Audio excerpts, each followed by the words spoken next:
Ang ordinasyon ay may mahalagang papel sa sakramento ng banal na orden. Tulad ng kung paanong sa Biblia ay may mga kwento ng pagpili ni Jesus ng 12 upang maging mga pinakamalapit niyang tagasunod, at gayon din sa kwento ng unang simbahan ay pumili rin ang mga komunidad Kristiyano ng mga leader o namumuno.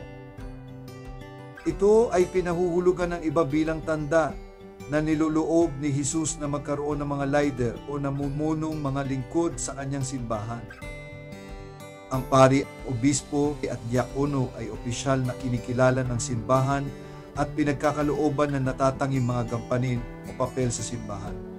Sa tradisyong Katoliko, ang leader at guro ng komunidad ay siya ring namumuna at nangangaral sa konteksto ng pananalangin ng komunidad, lalo na higit sa Eukaristiya. Ito ay maaaring mailintulad din kapag ang isang tao ay naging isang opisyal sa kapulisan o sa militar. Siya ay dumadaan sa proseso at sa mga seremonya upang mailuklok bilang bahagi ng liderato at sa pagtanggap ng mga responsibilidad na kaakibat ng kanyang posisyon. Sa pamamagitan ng banal na orden, ang mga obispo ay inoordinahan upang maging tagahalili ng mga apostol.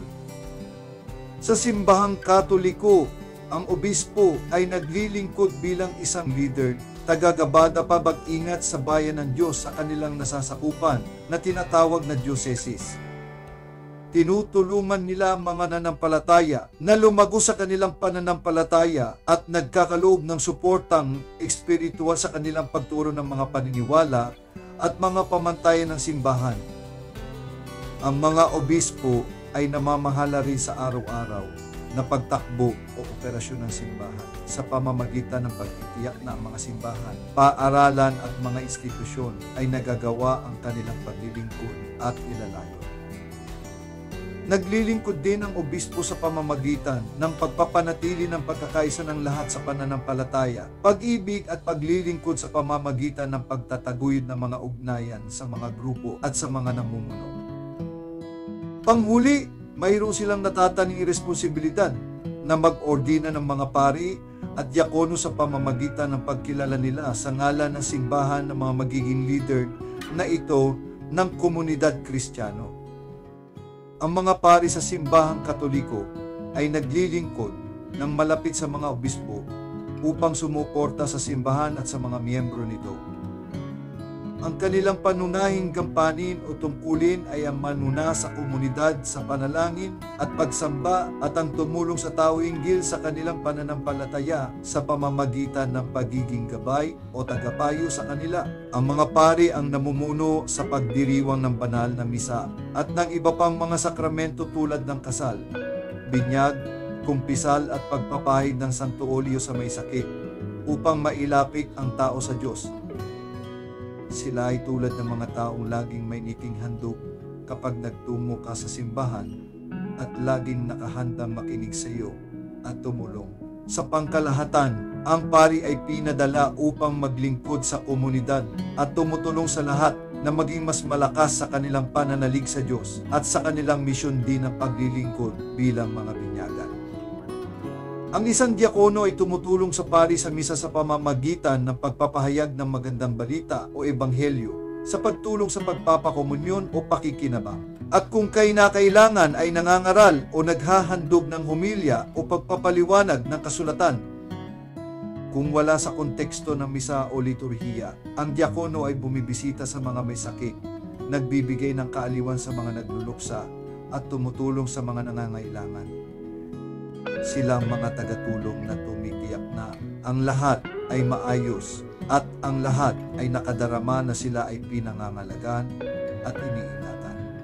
Ang mga diakono ay maaaring may asawa o walang asawa at hindi man sila nakapamumuno sa liturhiya tulad ng obispo o pari, sila ay naglilingkod sa buong komunidad sa liturhiya at ipinapahayag ang pagmamahal ng Diyos sa pamamagitan ng kanilang mga pagkilos o aksyon. Ang mga sakramento ng banal na orden at ng banal na matrimonyo ay tila mukhang magkaiba, ngunit sa mga ito ay parehong si Jesus, ang saligan ng mga taong tinawag sa mga ito. Ang mga sakramentong ito ay patungkol sa panghabambuhay na pagtatalaga ng sarili at sa pagpapahayag ng kahalagahan ng pag-alay ng sarili sa pag-ibig, ng katapatan at ng paglilingkod sa katipunang Kristiyano o simbahan. Sa sakramento ng banal na orden, ang Kristiyanong inoordinahan ay nakatuon kay Jesus bilang ang sukdulang halimbawa ng pamumunong naglilingkod. Gayon din, sa sakramento ng kasal o matrimonyo, si Jesus ang siyang pundasyon o batayan ng pagsasama at pag-uugnayan ng mag-asawa. Kahit na ang ordinasyon at kasal ay may kaibahan, ang kanilang liturhiya ay may pagkakahawig din. Sa pagdiriwang ng mga sakramentong ito ay parehong nangyayari sa harap ng buong komunidad Kristiyano na nagmamahal at sumusuporta sa mga tinatawag sa mga ito na para bagang sinasabi nila, "Hindi kayo nag-iisa, kami ay kasama ninyo at kaysa ninyo." Pinili ni Jesus ang mga apostol upang ipagpatuloy ang kanyang gawain at misyon sa daigdig at sa banal na orden ay pinagpapatuloy ang tradisyon ito ng pagpili sa katipunang Kristiyano ng mga leader ng komunidad sa pamamagitan ng Espiritu Santo. Ito ay tulad ng larawan ni Jesus na ipinapasa ang sulo sa kanyang mga piniling leader upang ikalat ang kanyang turo at ingatan ang kanyang minamahal na kawan. Bilang mga Katoliko, ang mga pari, obispo at diakono ay nagiging ating mga espiritual na bayani sapagkat sila ay nagsisilbing mga modelo kung paano mamuhay alinsunod sa ating pananampalataya. Ang mga pari ay ang ating malalapitang kaibigan na laging nariyan upang makinig, magpayo at tumulong upang lumapit sa Diyos. Ang mga obispo ay tulad ng mga paham o mamatatandang puno ng karunungan, namumuno at gumagabay sa simbahan o katipunang Kristiyano sa pamamagitan ng kananasan at kaalaman. Ang mga diakono naman ay tulad ng mga tagatulong na aktibo at personal na kumikilos at ipinakikita sa atin kung paano ang maglingkod sa kapwa ng may pag-ibig at kahabagan.